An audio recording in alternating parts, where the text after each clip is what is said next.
Dicen que el poder corrompe, que la religión es solo un espectáculo, que la fe ya no tiene lugar en este mundo moderno.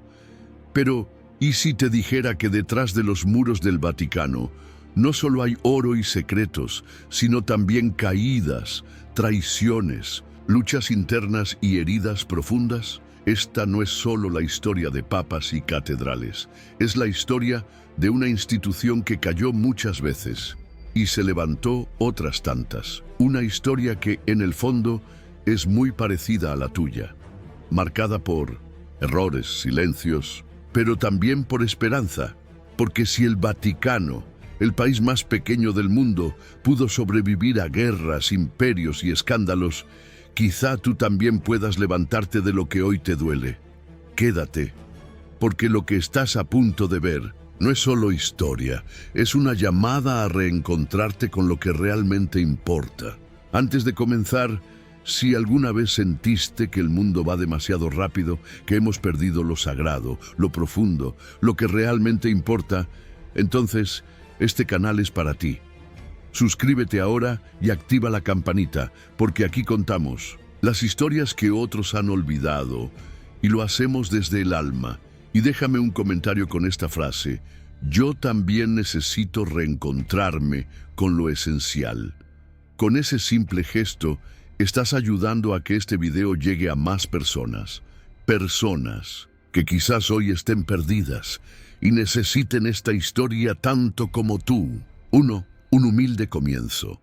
Pedro y los primeros cristianos. Imagina por un momento la Roma del siglo I. No era un lugar fácil para creer en algo distinto.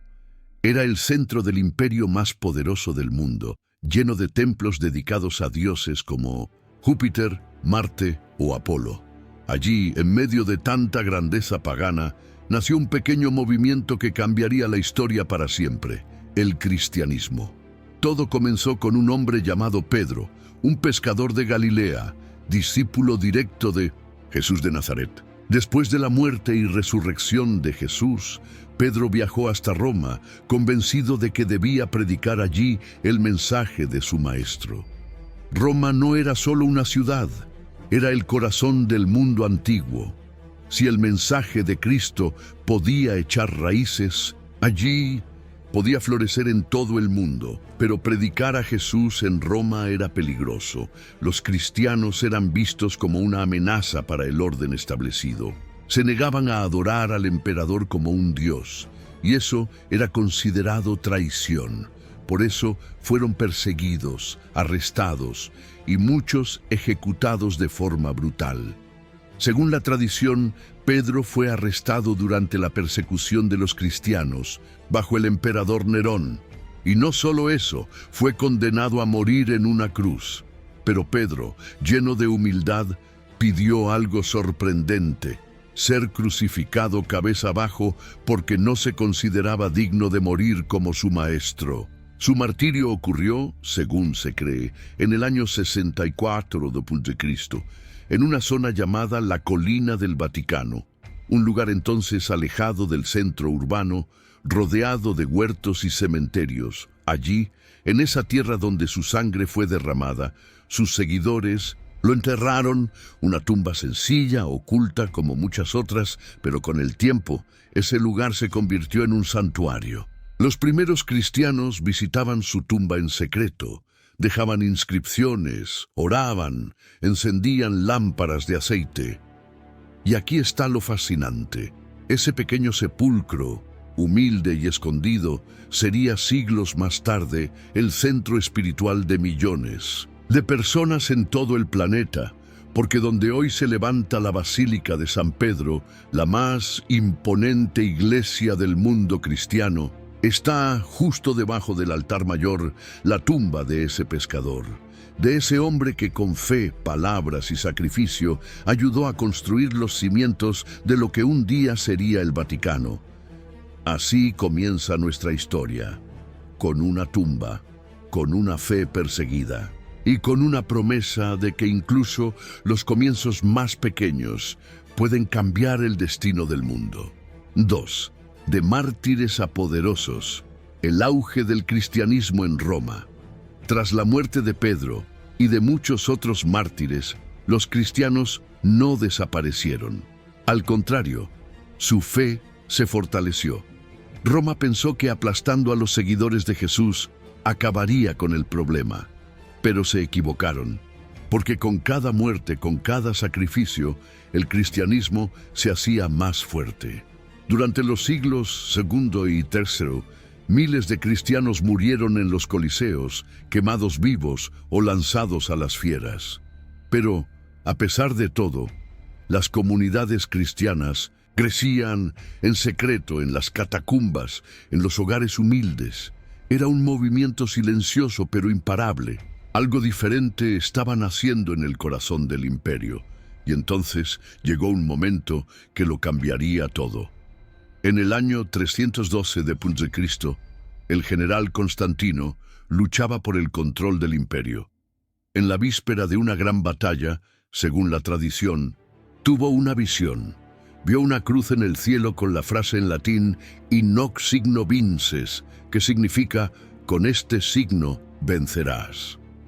Al día siguiente, mandó pintar ese símbolo en los escudos de sus soldados, y ganó. A partir de ese momento, Constantino comenzó a favorecer al cristianismo. Un año después, en 313 después de Cristo, firmó el Edicto de Milán junto al emperador Licinio. Ese decreto cambió la historia. El cristianismo dejaba de ser ilegal. Ya no más persecuciones. Los cristianos podían construir templos, reunirse en público, predicar libremente, pero Constantino fue más allá. Se convirtió en protector de la iglesia, devolvió sus propiedades y mandó construir iglesias. La más importante, una basílica sobre la tumba de Pedro, en la colina vaticana. Ese fue el primer gran templo cristiano en ese lugar sagrado. No era aún el Vaticano que conocemos hoy, pero el terreno ya estaba preparado. La iglesia, que había nacido entre las sombras y los cementerios, comenzaba a caminar bajo la luz del poder imperial.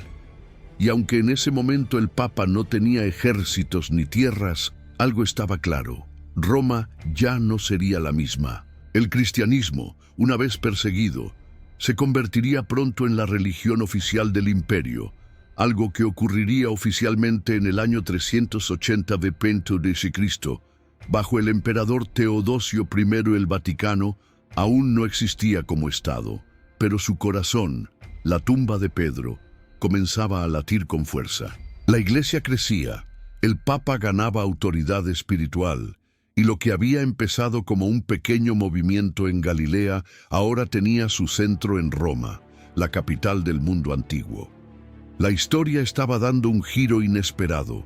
Los mártires se convertían en líderes y la cruz, antes símbolo de muerte, ahora era símbolo de esperanza y victoria. 3. La Basílica de San Pedro original, un santuario sobre una tumba. Todo gran imperio tiene sus monumentos, pero el monumento que iba a nacer en la colina vaticana no era como los templos paganos de mármol que glorificaban a los dioses romanos. Este sería distinto. No se levantaría para honrar a un emperador ni para mostrar poder militar. Se construiría para rendir homenaje a un pescador, crucificado cabeza abajo. Constantino, el primer emperador en abrazar el cristianismo, sabía que había un lugar especialmente sagrado para los seguidores de Jesús: la tumba de San Pedro, el primer obispo de Roma, considerado por la tradición como el primer papa. Esa tumba estaba en un cementerio pagano, en la colina vaticana, justo al otro lado del río Tíber.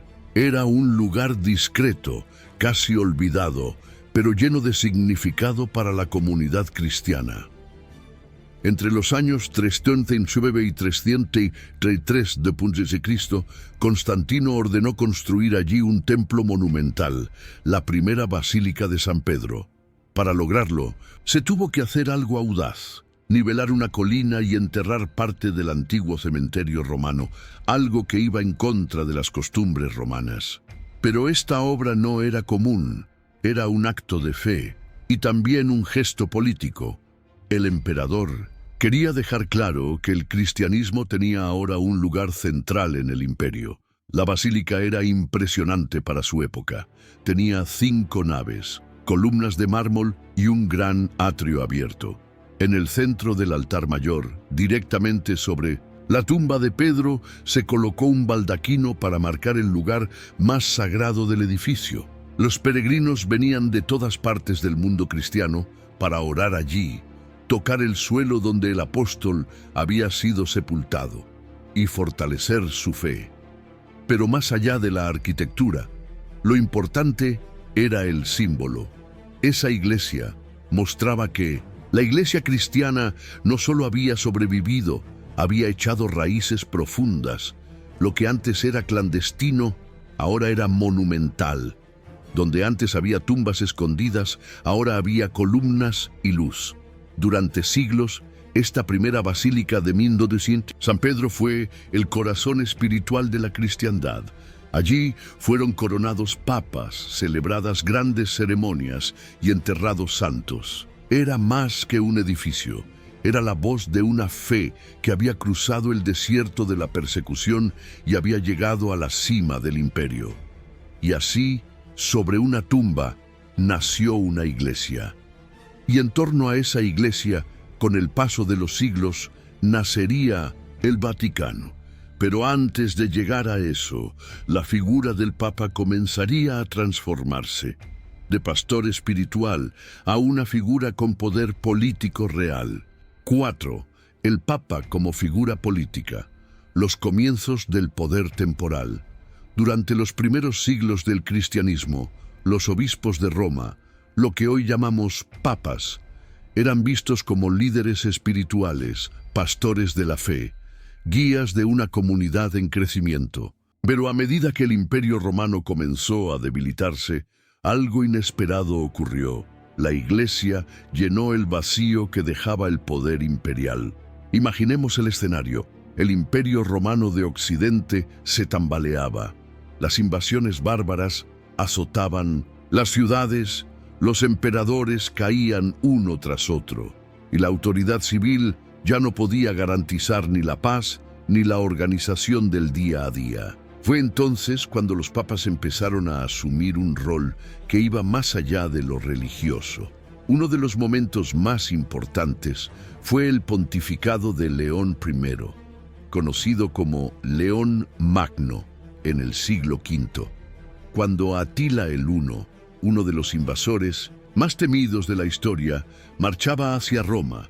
Fue el Papa León quien salió a su encuentro. No llevaba armas, solo su palabra, pero logró convencer a Atila de que se retirara. Fue un acto simbólico y poderoso. El mensaje era claro. El Papa podía proteger a Roma incluso cuando el emperador no podía hacerlo. Otro caso similar ocurrió poco después, cuando otro papa, Gregorio I, Gregorio Magno, en el siglo VI, se convirtió en algo más que un pastor.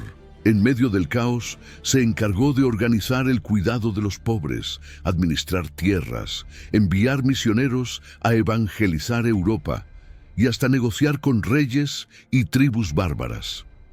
Estaba gobernando, pero sin corona. Así, el Papa empezó a actuar como una especie de gobernante moral del mundo occidental. Mientras el imperio se fragmentaba, la figura del Papa crecía, y con el tiempo, su autoridad ya no se limitaba solo a cuestiones del alma.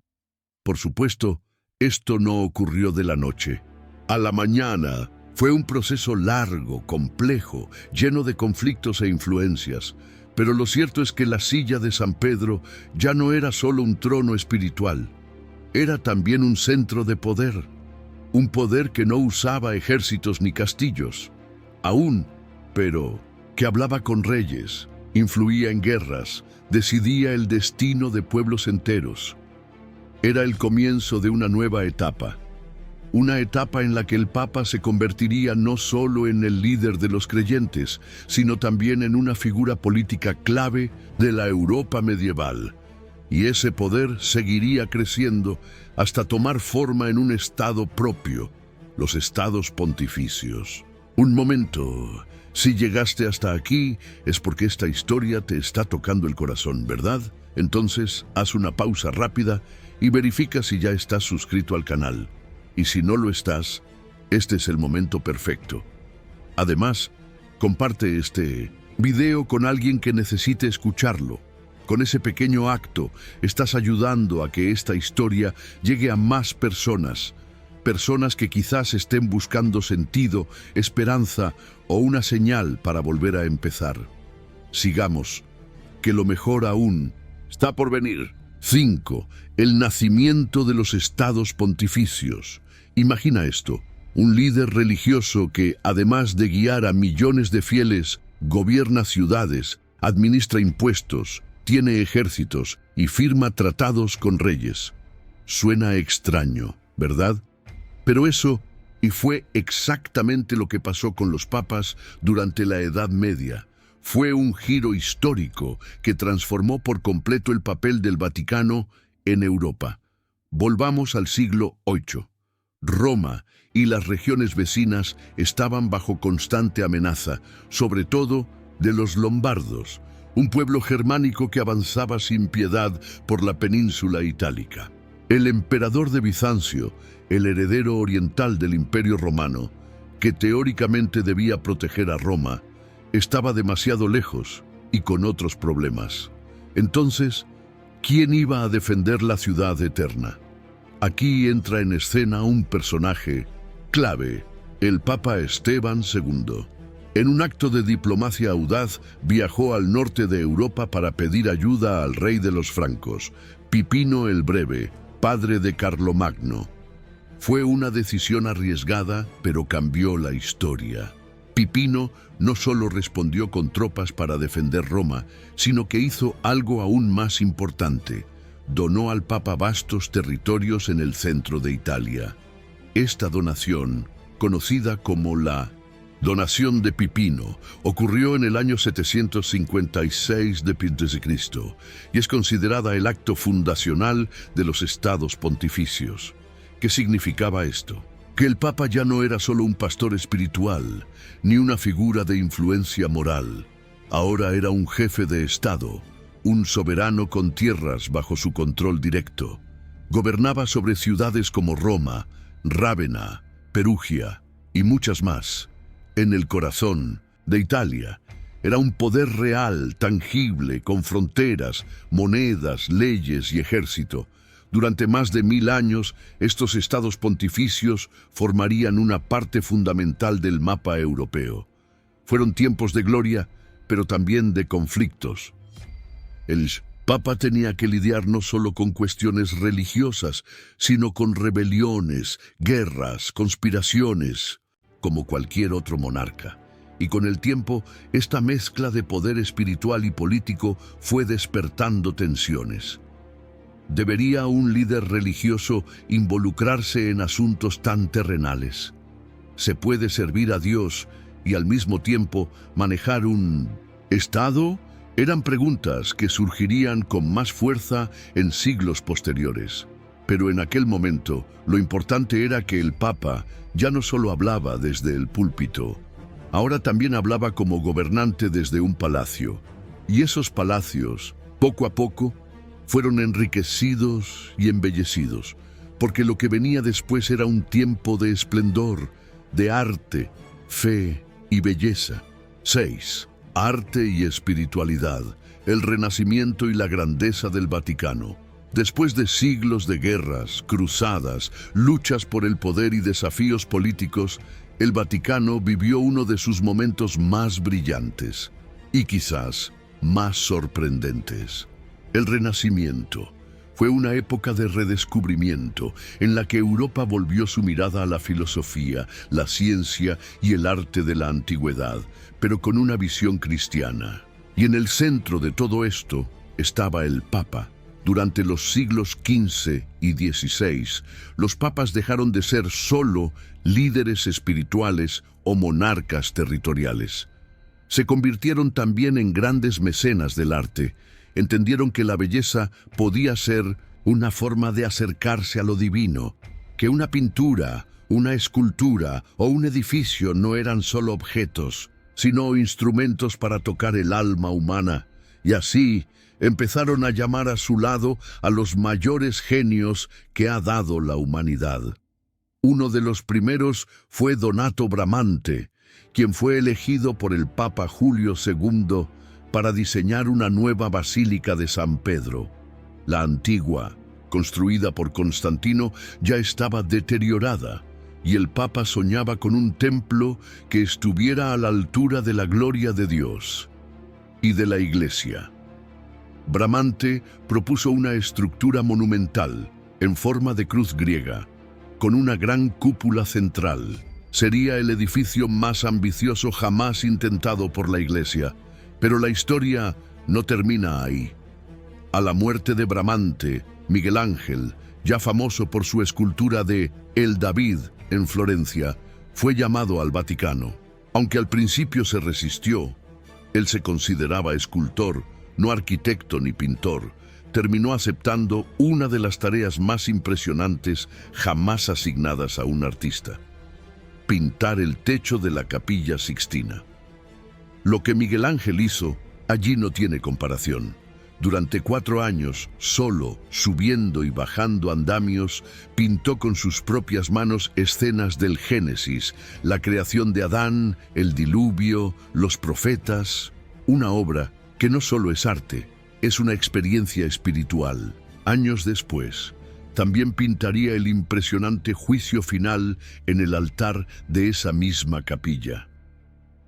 Otro genio que caminó por los pasillos del Vaticano fue Rafael Sanzio, encargado de decorar las estancias vaticanas, donde dejó obras maestras como la Escuela de Atenas, que representa a los grandes pensadores de la humanidad, desde Platón hasta Aristóteles, reunidos bajo una arquitectura majestuosa, y todo eso en un palacio papal. Durante este tiempo, el Vaticano se transformó. Ya no era solo sede del poder espiritual y político, era el faro cultural del mundo. Papas como Julio II, León X o Clemente VII entendieron que proteger el arte era proteger también el alma del hombre, que un templo hermoso, una escultura perfecta o un fresco vibrante podían mover más corazones que 1000 sermones. Y fue así, como entre pinceles, mármol y fe, el Vaticano se convirtió en uno de los mayores tesoros artísticos del planeta. Pero esta era dorada no estuvo libre de desafíos. Mientras en Roma se pintaban frescos celestiales, en Alemania un monje clavaba 25 tesis que pondrían en jaque todo lo que el Vaticano representaba. La tormenta de la Reforma estaba a punto de estallar. 7. La Contrarreforma lucha por el alma de Europa. Era el año 1517. Mientras en Roma se terminaban los frescos de Miguel Ángel y la Basílica de San Pedro se alzaba como una joya monumental en una ciudad llamada Wittenberg, en Alemania. Un monje agustino llamado Martín Lutero clavaba en la puerta de una iglesia un documento con 95 tesis. En ellas criticaba duramente algunas prácticas de la Iglesia Católica, especialmente la venta de indulgencias. Ese acto, simple pero cargado de fuego, encendió una revolución religiosa que se extendería como un incendio por toda Europa. Muchos comenzaron a cuestionar la autoridad del Papa, la riqueza de la Iglesia, la corrupción de algunos clérigos y hasta el mismo papel de Roma como centro espiritual del cristianismo. Así nació la Reforma Protestante, y con ella, miles de fieles comenzaron a alejarse de la Iglesia Católica. En países como Alemania, Suiza, Inglaterra y Escandinavia, surgieron nuevas iglesias que ya no obedecían al Papa. Fue un golpe profundo, pero también una llamada de atención. La Iglesia no podía quedarse de brazos cruzados, tenía que reaccionar. Y así nació la Contrarreforma. Un movimiento no solo para combatir a los reformistas, sino también para reformarse internamente, corregir errores y recuperar credibilidad. El corazón de esta respuesta fue el Concilio de Trento, convocado por el Papa Pablo III en 1545. Este concilio, que duró casi 18 años, con interrupciones, fue uno de los más importantes de toda la historia de la Iglesia. Allí, obispos y teólogos de todo el mundo católico se reunieron para definir con claridad las doctrinas fundamentales, revisar prácticas corruptas y renovar profundamente la vida eclesiástica.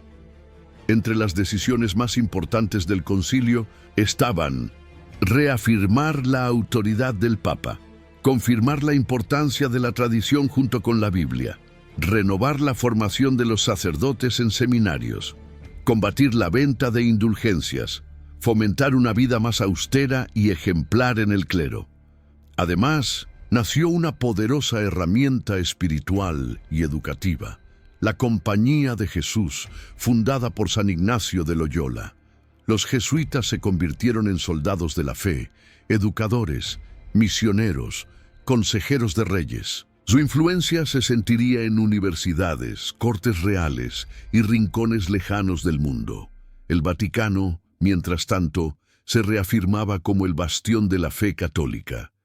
Ya no era solo un centro de arte y poder, sino también una trinchera espiritual, que enviaba pastores, misioneros y teólogos a defender su doctrina. El conflicto fue profundo y muchas veces sangriento. Europa se dividió, católicos por un lado, protestantes por otro. Hubo guerras, persecuciones y una fractura que aún perdura, pero para el Vaticano, esta época fue también una purificación. Aprendió de sus errores, se renovó desde dentro y salió fortalecido, con una identidad más definida y una misión más clara. Había perdido poder en algunas partes de Europa, sí, pero había recuperado algo más importante, el alma y la convicción de su fe. Y con esa fe renovada, el Vaticano seguiría enfrentando desafíos, porque pronto una nueva tormenta golpearía sus puertas. Y esta vez venía desde Francia, con nombre y apellido, Napoleón Bonaparte. 8. Napoleón y el Papa cautivo. Era finales del siglo XVIII y Europa estaba en llamas. La Revolución Francesa había derrumbado tronos, eliminado privilegios y proclamado que la razón y la libertad estaban por encima de todo, incluso por encima de la religión. Los revolucionarios abolieron la monarquía, persiguieron a la Iglesia y ejecutaron al mismísimo rey Luis XVI. El mensaje era claro: el viejo orden debía desaparecer, y eso incluía también el poder de la Iglesia. En medio de ese torbellino, apareció Napoleón Bonaparte, un joven general que, con inteligencia, ambición y estrategia, se convirtió en el hombre más poderoso de Europa. Y aunque al principio buscó cierta alianza con la Iglesia, pronto demostraría que nadie, ni siquiera el Papa, podía interponerse en sus planes. En 1801, Napoleón firmó con el Papa Pío VII un acuerdo llamado el Concordato, que restablecía ciertas relaciones entre la Iglesia y el nuevo gobierno francés. Fue un gesto de aparente reconciliación, pero la calma no duraría. En 1804, cuando Napoleón decidió coronarse emperador, invitó al Papa a asistir a la ceremonia en París, pero en un acto simbólico y desafiante, no dejó que el Papa lo coronara. En cambio, él mismo se colocó la corona sobre la cabeza, enviando un mensaje potente.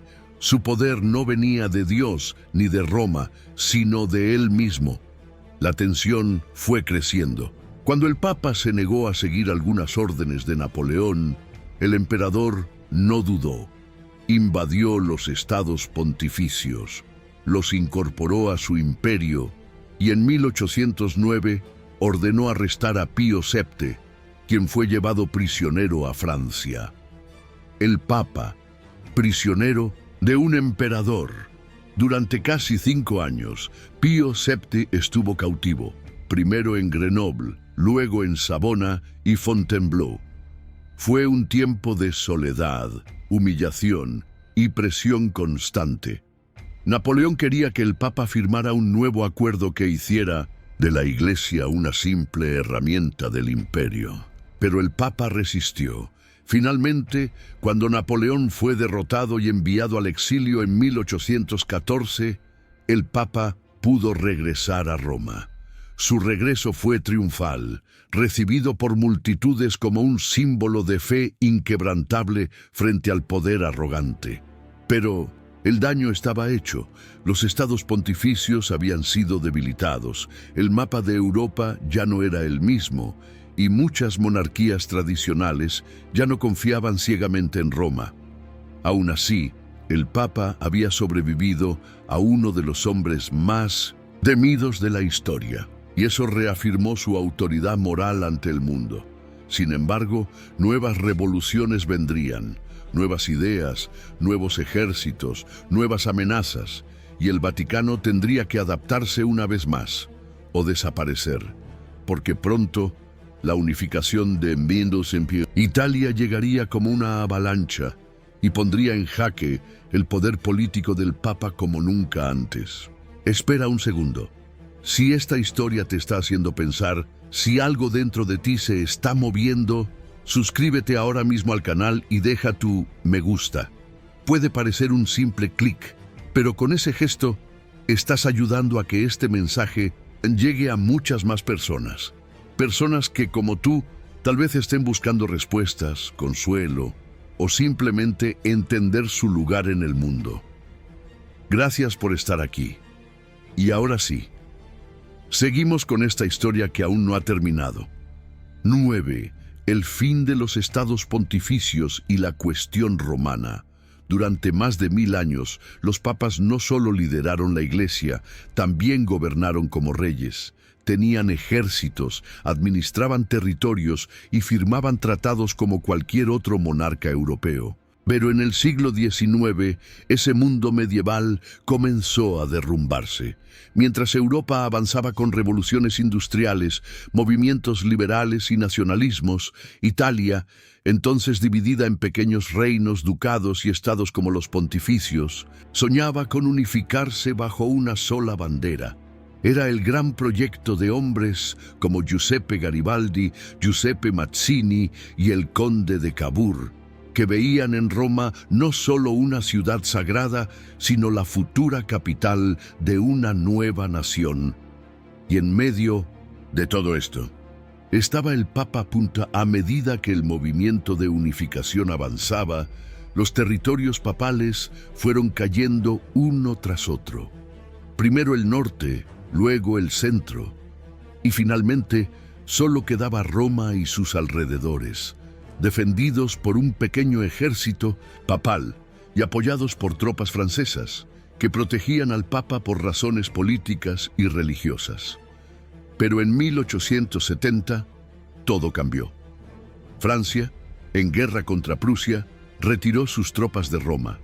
El momento había llegado. El ejército italiano marchó sobre la ciudad y el 20 de septiembre de 1870 derribó la Puerta Pía en las murallas de Roma y ocupó la ciudad sin encontrar gran resistencia. El Papa Pío IX, profundamente dolido, se replegó dentro del Vaticano y se negó a reconocer al nuevo reino de Italia. No salió más, se declaró a sí mismo prisionero en el Vaticano, en señal de protesta. Durante décadas, sus sucesores harían lo mismo. Así nació un conflicto histórico conocido como la cuestión romana. ¿Qué era exactamente? Una situación sin resolver. El Papa vivía en Roma, pero no reconocía la autoridad del rey italiano sobre la ciudad. Para el Vaticano, Roma seguía siendo tierra sagrada, usurpada. Para Italia era su capital legítima. Durante casi 60 años el Papa no abandonó los muros del Vaticano. No salía en procesiones, no participaba en actos públicos fuera de sus jardines.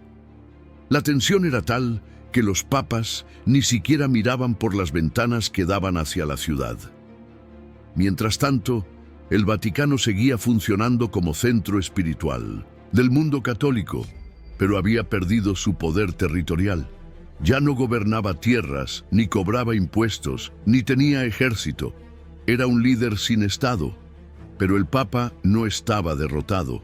Su influencia seguía viva, y cada vez más personas empezaban a ver al Vaticano no como una potencia política, sino como un faro espiritual en un mundo cada vez más secular. La solución a esta grieta entre la Santa Sede y el Reino de Italia llegaría, pero no sin esperar, y vendría, curiosamente, de manos de un dictador, porque sería en los años 30, con Benito Mussolini en el poder, cuando el Vaticano encontraría nuevamente su lugar como Estado, aunque mucho más pequeño que antes. 10. El Papa prisionero en su propio palacio. Después de la toma de Roma por las tropas italianas en 1870, el Papa Pío IX se enfrentó a una decisión dolorosa. Debería reconocer al nuevo reino de Italia, que le había arrebatado sus tierras, su capital, su poder político, o debía resistir. Eligió resistir, pero no con armas, sino con silencio y aislamiento. Desde ese momento, el Papa se declaró a sí mismo prisionero en el Vaticano. No era una prisión de barrotes ni soldados, sino una prisión de conciencia. Pío IX no aceptaba la autoridad del Estado italiano sobre Roma, ni reconocía al nuevo gobierno. Y como acto de protesta, nunca más salió de los muros del Vaticano. Esta actitud no fue temporal, se convirtió en política oficial del papado durante casi 60 años. Los siguientes pontífices, León XIII, Pío X, Benedicto XV, siguieron el mismo camino. No salían, no se mostraban en público, no recibían embajadores italianos. El Vaticano se convirtió en una isla espiritual en medio de una ciudad moderna y hostil. Imagina esto, una ciudad dentro de otra ciudad. Por fuera, Roma se modernizaba, nuevas calles, tranvías, escuelas, plazas.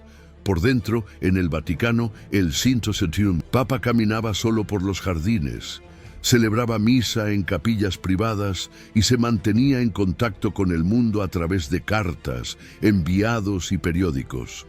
Era una paradoja enorme. El líder de más de 300 millones de católicos en todo el planeta, encerrado en un pequeño territorio de menos de medio kilómetro cuadrado, sin ejército, sin Estado, sin voz política, pero con un inmenso poder espiritual.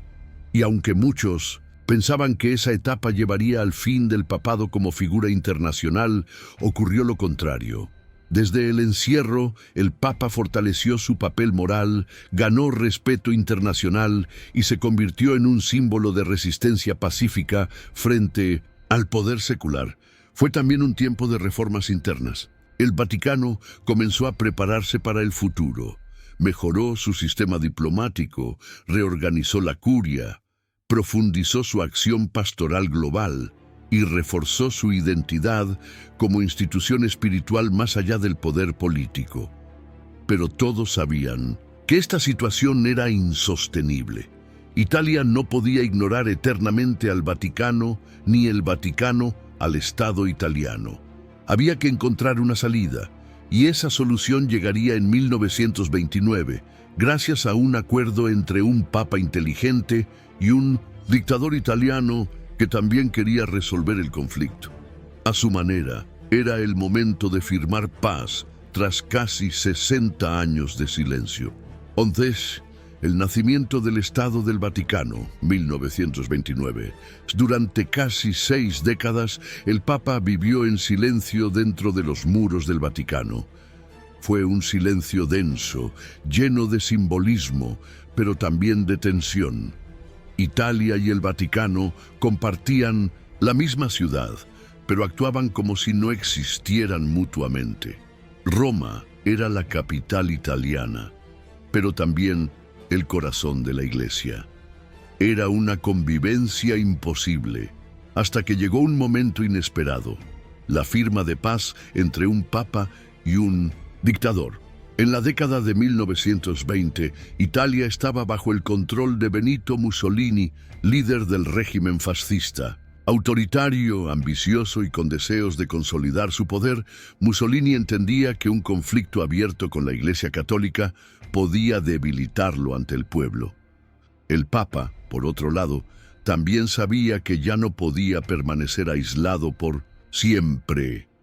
Así fue como, tras años de negociaciones discretas, el 11 de febrero de 1929, el cardenal Gasparri, en nombre del Papa Pío XI, y el propio Mussolini, en representación del Reino de Italia, firmaron los llamados Pactos de Letrán.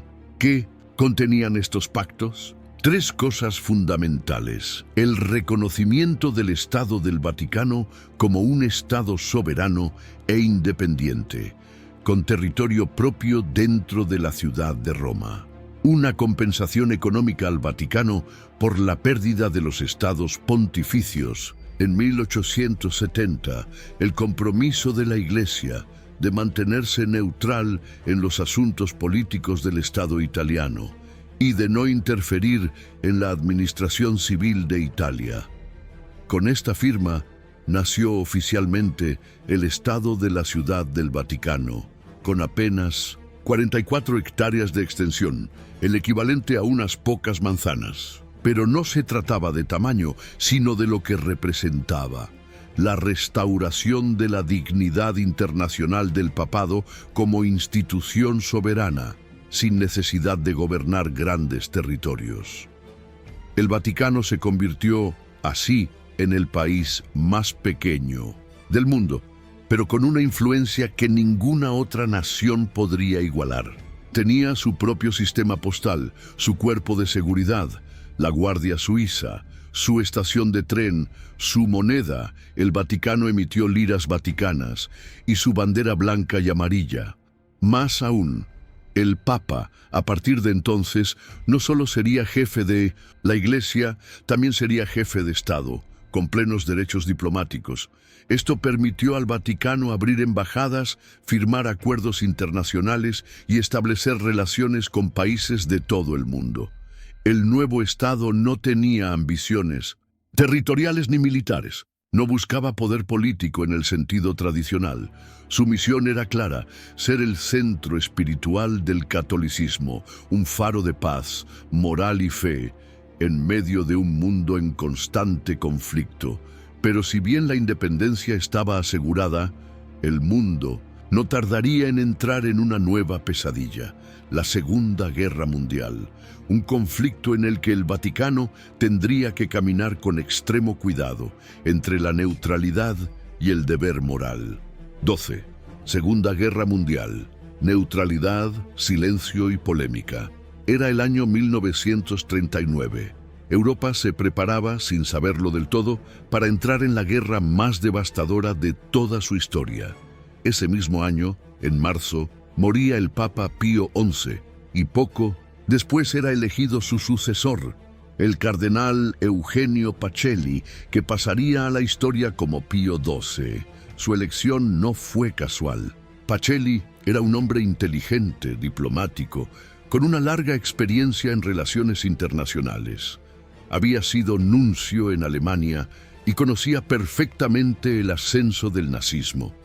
También hablaba alemán con fluidez. En otras palabras, era el hombre preparado para tiempos difíciles. Cuando Hitler invadió Polonia en septiembre de 1939 y estalló la guerra, el Vaticano declaró su neutralidad. Era algo esperado. Como Estado independiente y centro espiritual del catolicismo, su deber era mantenerse al margen de los conflictos armados. Pero aquí comienza la parte compleja. La neutralidad del Vaticano fue, en muchos casos, un silencio calculado. Pío XII no condenó públicamente al régimen nazi con contundencia, ni pronunció discursos abiertos contra las persecuciones, especialmente la de los judíos. Muchos se preguntan aún hoy, ¿por qué? La respuesta no es sencilla.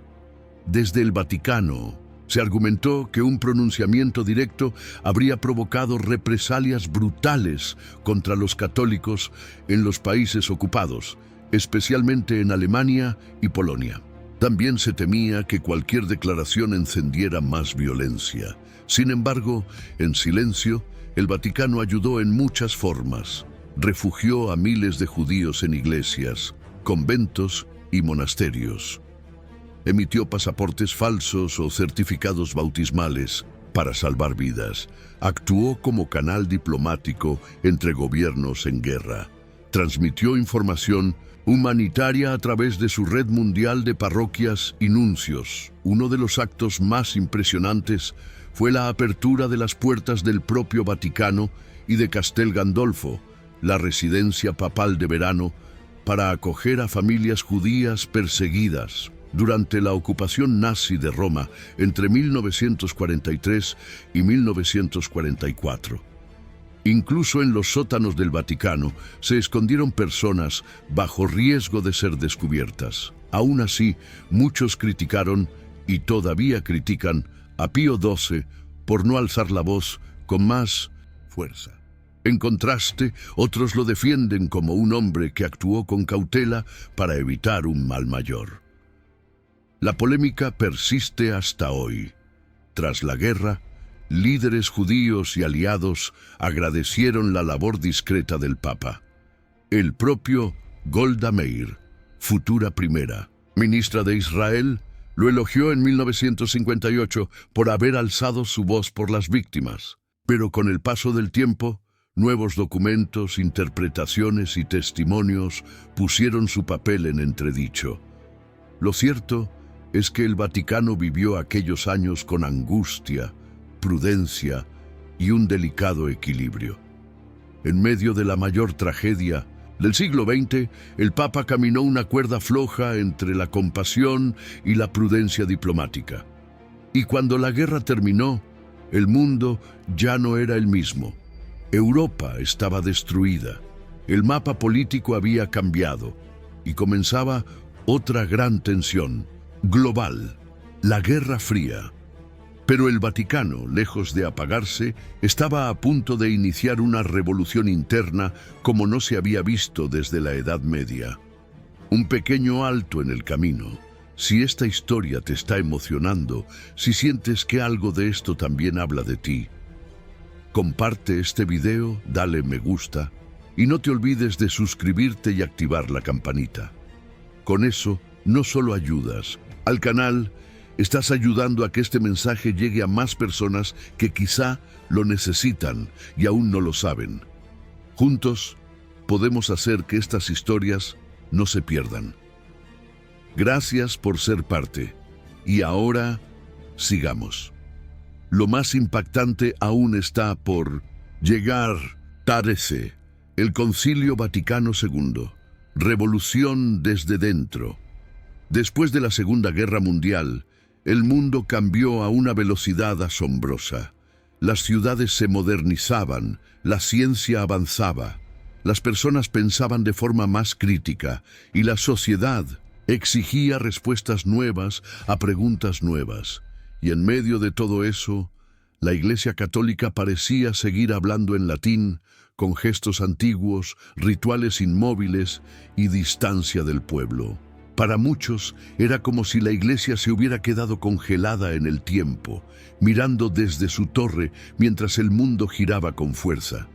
Pero entonces algo inesperado ocurrió. En 1958 fue elegido un papa anciano, bonachón, sonriente, que nadie creía que haría grandes cambios. Se llamaba Juan XXIII. Era visto como un papa de transición. Pero ese papa de transición cambió la historia. En 1959, Juan XXIII sorprendió al mundo cuando anunció con voz firme y mirada humilde que convocaría un nuevo concilio ecuménico, una gran asamblea de obispos y cardenales de todo el mundo para revisar y renovar profundamente la Iglesia. Muchos se quedaron sin palabras. El último concilio había sido el de Trento, más de 400 años antes. Nadie esperaba algo así, Pero Juan 23 lo dejó claro. No es hora de condenar.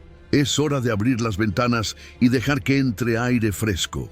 Y así fue como, en 1962, comenzó el Concilio Vaticano II. Participaron más de 2.500 obispos de todos los continentes, teólogos, religiosos, laicos invitados. Fue un evento sin precedentes, una verdadera conversación global sobre el alma de la Iglesia. Y duró 4 años, porque Juan XXVI moriría en 1963 y su sucesor Pablo VI decidió continuar y concluir la obra. ¿Qué cambió el Vaticano II? Mucho más de lo que la gente imagina. Aquí algunos de sus cambios más profundos. La misa dejó de ser en latín exclusivamente y comenzó a celebrarse en las lenguas locales, para que todos pudieran entender y participar plenamente. El sacerdote ya no daba la espalda al pueblo. Ahora celebraba mirando hacia la comunidad, como un hermano que guía, no como una figura distante. Se promovió un nuevo respeto hacia otras religiones y creencias. El concilio declaró que todos los seres humanos tienen dignidad, sin importar su fe. Se impulsó el papel de los laicos, los católicos no sacerdotes, dándoles un rol más activo en la vida de la Iglesia. Se fomentó el diálogo con el mundo moderno, reconociendo los desafíos de la ciencia, la tecnología, la política y la cultura actual. Fue una revolución tranquila, sin gritos, sin armas, pero cargada de profundidad. El Vaticano, que durante siglos se había visto como un castillo cerrado, comenzó a abrir puertas. Escuchó, dialogó, se renovó. Por supuesto, no todos estuvieron de acuerdo. Hubo sectores más conservadores que temieron que se estuviera abandonando la tradición. Pero lo cierto es que gracias al Vaticano II, la Iglesia volvió a respirar el aire del siglo XX, sin perder su alma. Fue un momento valiente, un acto de fe en el futuro. Y en ese futuro, un nuevo Papa se alzaría como una figura global, carismática, incansable y polaco. 14. Juan Pablo II y la caída del comunismo. El 16 de octubre de 1978, el mundo presenció algo que no ocurría hacía más de 450 años. Un papa no italiano era elegido para dirigir la Iglesia Católica. Se trataba del cardenal Karol Wojtyła de Polonia, quien tomaría el nombre de Juan Pablo II. Fue una elección inesperada, poderosa, histórica. Desde el primer momento su presencia impactó. Alto, fuerte, con voz firme y mirada clara, Juan Pablo II se presentó al mundo con una frase inolvidable: no tengáis miedo. Y ese mensaje, valiente y directo, marcaría todo su pontificado. Juan Pablo II no era solo un teólogo o un pastor. Era un hombre que había vivido bajo la opresión nazi y comunista, que sabía lo que era la represión, la censura, el miedo. Por eso, cuando asumió como papa, su voz se volvió un faro para millones, especialmente en su tierra natal, Polonia, que entonces aún vivía bajo un régimen comunista. En 1979, apenas un año después de ser elegido, regresó a Polonia. Fue su primer viaje como papa y fue explosivo. Millones de personas salieron a las calles para verlo, escuchar su mensaje de fe, esperanza y dignidad humana. No habló de política directamente, pero sus palabras encendieron corazones. Fue una chispa. Esa chispa se convirtió en llama cuando, poco tiempo después, nació el movimiento Solidarność, Solidaridad, encabezado por Lech Wałęsa, un sindicato que desafió al régimen comunista desde las fábricas. El Papa apoyó moralmente este movimiento desde Roma, y su presencia era tan poderosa que ni las armas ni la censura pudieron apagarlo. Los años pasaron, y Juan Pablo II no dejó de viajar. Visitó más de 130 países, se convirtió en el papa más viajero de la historia y donde iba hablaba de derechos humanos, libertad religiosa y dignidad. Se reunía con jóvenes, pobres, presidentes, presos. Llevó el Vaticano a los rincones más alejados del planeta y mientras eso ocurría, el bloque comunista se debilitaba. En 1989, el muro de Berlín cayó y con él los regímenes comunistas de Europa del Este. ¿Fue solo por Juan Pablo II? No, pero su influencia moral fue decisiva. Incluso el líder soviético Mikhail Gorbachev admitió públicamente que la caída del comunismo hubiera sido impensable sin Juan Pablo II. Pero su vida no fue solo política. También fue un testimonio humano de fortaleza y fe. En 1981 sufrió un atentado. Un hombre le disparó en plena plaza de San Pedro. Las balas atravesaron su cuerpo. Muchos creyeron que moriría, pero sobrevivió. Y, en un gesto que asombró al mundo, perdonó a su atacante en la cárcel, mirándolo a los ojos. Juan Pablo II siguió adelante, aun cuando su cuerpo fue deteriorándose con los años. Sufría de Parkinson, pero nunca dejó de hablar, de dar esperanza, de abrazar a los que lo necesitaban. Murió en 2005 y fue llorado por millones como un padre, un guía, un héroe de fe. Su funeral fue un evento global. Líderes de todas las religiones y países asistieron. La multitud coreaba «Santo súbito», «Santo ya». Y años después fue canonizado como santo por la Iglesia que tanto amó. Juan Pablo II no solo marcó una era, transformó el rostro del papado. Demostró que un papa podía ser moderno, humano, firme, universal, pero el mundo seguía cambiando y con su partida el Vaticano entraría en una nueva etapa llena de desafíos y también de esperanza. 15.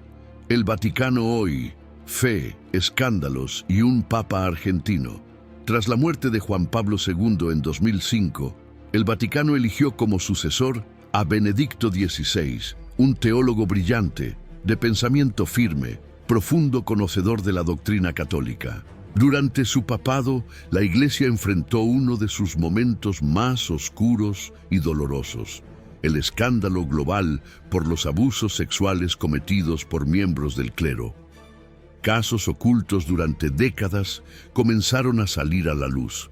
Víctimas de diferentes países contaron sus historias, y el mundo miró al Vaticano con indignación y exigencia. ¿Cómo era posible que esto hubiera ocurrido dentro de una institución que predicaba la verdad, la justicia y la compasión? Benedicto XVI, con valentía, comenzó a tomar medidas.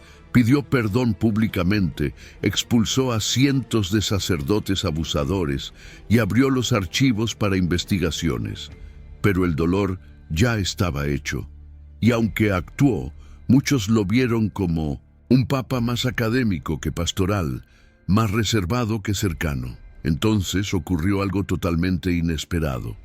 En 2013, Benedicto XVI renunció al papado. Fue el primer papa en hacerlo en más de 600 años. Alegó falta de fuerzas para seguir cumpliendo con su deber. Su renuncia conmocionó al mundo y abrió una nueva etapa. Ese mismo año, los cardenales eligieron a un nuevo papa, y esta vez el cambio fue total. Por primera vez en la historia, un papa latinoamericano, nacido en Argentina, en un barrio popular de Buenos Aires, fue elegido para ocupar la silla de Pedro. Su nombre, Jorge Mario Bergoglio, quien eligió llamarse Francisco, en honor a San Francisco de Asís. Desde el primer instante, el Papa Francisco rompió con la formalidad. Salió al balcón sin capa, pidió a la gente que rezara por él antes de bendecirlos y comenzó su pontificado con un mensaje. Claro, una iglesia pobre para los pobres, y no fueron solo palabras. Francisco comenzó a viajar a los márgenes, visitó cárceles, campos de refugiados, barrios olvidados, se reunió con migrantes, lavó los pies de presos y se convirtió en una voz mundial en defensa de los más vulnerables. También enfrentó, con fuerza y humildad, los escándalos internos que seguían manchando la imagen de la Iglesia.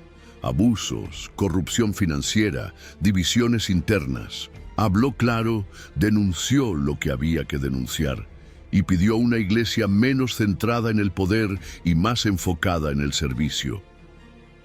Bajo su liderazgo, el Vaticano volvió a estar en el centro del debate internacional. Medio ambiente, justicia social, diálogo interreligioso, paz mundial. Francisco fue recibido como un líder moral en la ONU, en el Congreso de EUU, en África, Asia y Medio Oriente. Pero no todo ha sido fácil. Dentro de la misma Iglesia, no todos aceptan sus reformas. Algunos sectores lo acusan de ser demasiado blando, otros de ser demasiado audaz, pero él sigue adelante con el mismo estilo que lo caracteriza, cercano, directo, sencillo, profundamente humano. Y así llegamos al presente.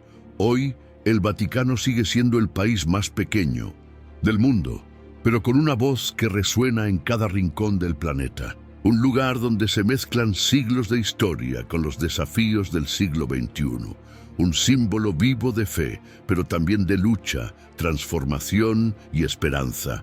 Porque el Vaticano, más que sus muros, sus palacios o su cúpula dorada, es una historia que continúa. Una historia que empezó con un pescador crucificado cabeza abajo y que sigue cada día buscando cómo caminar junto a la humanidad. Ahora que conoces la historia del Vaticano, quizá entiendas algo más profundo, que no se trata solo de mármol, túnicas o rituales antiguos. Es la historia de una fe que cayó, que fue herida, silenciada, perseguida, pero que nunca se rindió.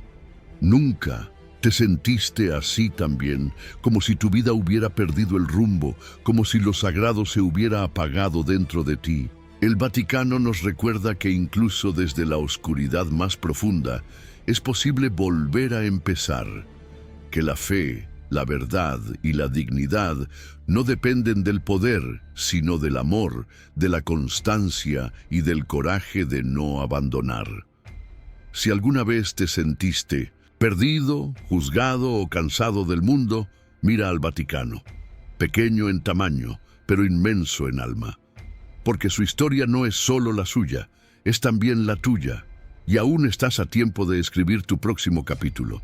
Y ahora quiero saber de ti, ¿qué te pareció esta historia? ¿Te tocó, te hizo pensar, te inspiró? Escríbelo en los comentarios. Tu voz importa. Y al compartir lo que sentiste, ayudas a que este video llegue a más personas que necesitan escuchar lo mismo que tú escuchaste hoy. Y si aún no lo hiciste, dale me gusta, suscríbete al canal y activa la campanita. Juntos podemos hacer que más almas despierten con estas historias. Gracias por quedarte hasta el final. Esto recién comienza.